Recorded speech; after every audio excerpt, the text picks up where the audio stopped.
Alright YouTube, so we're going to do something a little different today.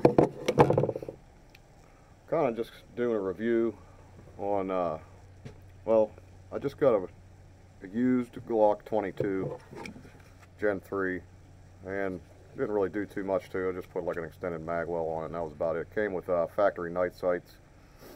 It's in a 40 cal, and the 40 cal has been taking a huge bashing lately for some reason online. And there's absolutely nothing wrong with it. Now, the reason why I went with the Glock 22, I was actually trying to find a Glock 23, but the reason why I went with that was because right now you can find these Glock 22s, Glock 23s, Glock 27s in shops for next to nothing, because everybody online and in gun forums and everything else is saying how worthless the 40 cal is. And to me, I think it's a pretty good caliber. It's a nice intermediate caliber, but I've owned a lot of 40 cals and I've never had a problem with them. But I always said I would never buy a Glock, but after I bought this thing and shot it, man, I don't think I'll own anything else. But why I'm making this video is because part of the reason why I bought this Glock 22 was, if you get it in the 40 cal, you can convert this thing to 3 calibers. So I got a 9mm barrel and then a 357 SIG. The 40 cal's in the gun now, and then for the 9mm, all you needed was a magazine. I bought a couple Magpul 17 round mags because it's got to be the Glock 17s, and then the 357 SIG. This is the 6 hour 125 grain full metal jackets. It's coming out of here at 1,356 feet a second, but this works just fine in the 40 cal magazine. Now I'm going to just go through and like shoot a magazine of each just to show you. Now the 9mm is my hand loads with cast bullets, and some of these have crappy primers. I got a bag of like a half a thousand of some old Remington primers, and every once in a while I'm getting a misfire. But I'm just going to go through and show you. This has the factory 17-pound recoil spring in it. The only thing that you really have to change for the 357 SIG is just the barrel. 9mm is the barrel and the magazine. Some people say you got to do the extractor, but it does have weak extraction. Like some of them will kind of just fall out. Now I wouldn't carry this, but if you want to go to the range and shoot something a lot cheaper than the 40 cal, it's a good alternative. So I got a target set up at 10 yards. I've only shot this thing a couple times, so I know the 9mm will shoot okay with factory ammo, but I don't have any factory ammo right now. I didn't test the accuracy of the 357 SIG, only it was far when I shot it, and I was probably covering a pie plate like this. 40 cal was shooting really good. What I'm going to do is I'm going to start off with the 40 cal, and then we'll make a barrel swap and do the 357 SIG, and then we'll do a barrel swap and we'll do the 9mm. I'm not going to shoot a whole bunch of 357 SIG because this stuff is stupid expensive. 40 cal, the price is not too bad. I've been hand loading for it. Matter of fact, these are hand loads in here now, and 40 cal kind of does stink to hand load for. I run all mine through the debulger, just to, as a precaution. And these are with 7.5 grains of long shot with a 155 grain extreme flat point. I loaded them up before with I think 8.2 grains of long shot. It was just a little bit stout for target ammo. So I'm going to pause the video and get set up. I got a little pink paper out here we're going to shoot, and then hopefully you guys can see it. And then I'm just going to go through. I got a full magazine of 9mm, maybe 10 357 SIGs, and about 12 of the 40 cals. And we'll just go ahead and go through all of them, make the barrel swaps, kind of like all in one motion. But just to show you guys, I mean, I haven't had no problems with it, and not to say that it ain't going to happen today, but we'll see what happens. So give me a minute, and then I'll get everything flipped around here, and we'll go ahead. Alright, so we're switched around. That paper from where I'm standing is exactly 10 yards. It's a pretty big size sheet of construction paper. I got four dots on it. You can't really see it right now because my Sharpie's about out, but I got the 40 cal loaded up now. I'm going to go ahead and just take the shots with the 40 cal. We'll make the conversion to the 357 SIG, and then we'll do the 9mm last. Kind of just going to see what the accuracy's like, and then I'll go through like the barrel manufacturer and stuff like that. I'm not the best shot with a handgun, so we'll see what happens.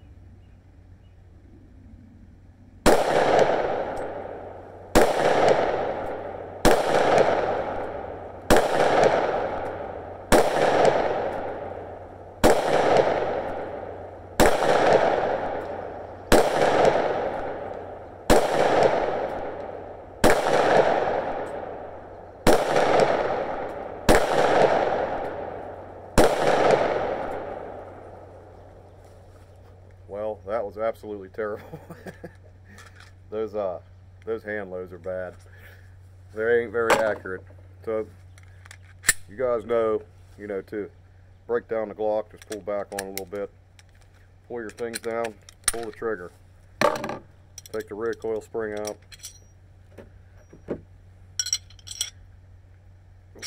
We're going to put the 357 SIG barrel. Now this 357 SIG barrel is really nice. It's supposed to be nitride coated.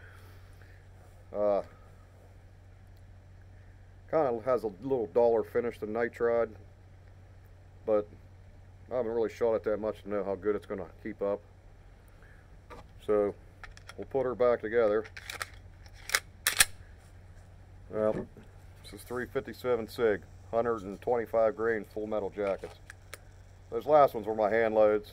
Last time I shot them, the accuracy was terrible on them too. So maybe I'll shoot a couple factory loads at the end, but this is the 357 SIG.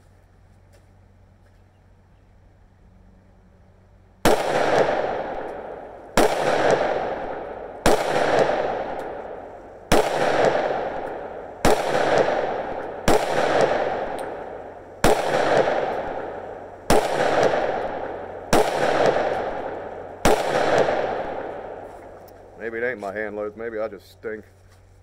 I'm not really trying to be like super accurate. So you saw everything works just fine. Extraction was good. From what I could see, 357 SIG runs through here like a champ. The only problem I've seen was the 9mm. Some of the extraction, it might, if you watch, like when I'm shooting, it might just fall out a little bit. Might not either. So 9mm.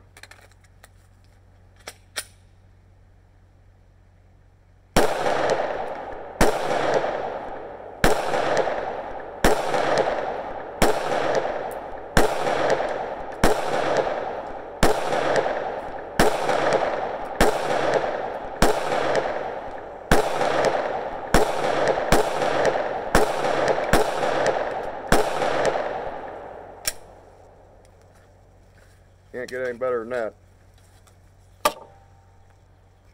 That was with the 9mm. I think those were 125 grain, like a truncated cone. So, I mean, to have 3 different guns basically wrapped up into one, I mean, I'll carry the 40 cal just because that's what this gun's chambered for. And I have no problem carrying the 40. I like the 357 SIG too, but man, the cost of ammo is just, it's expensive, but it's a nice option to have if you want something with some zip, and that 357 SIG's really powerful.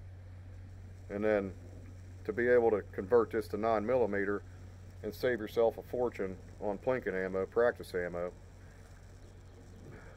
I mean, if you guys want to go down and see it, I'll show it to you, but my groups are probably 6 inches around. I wasn't really trying to be super accurate.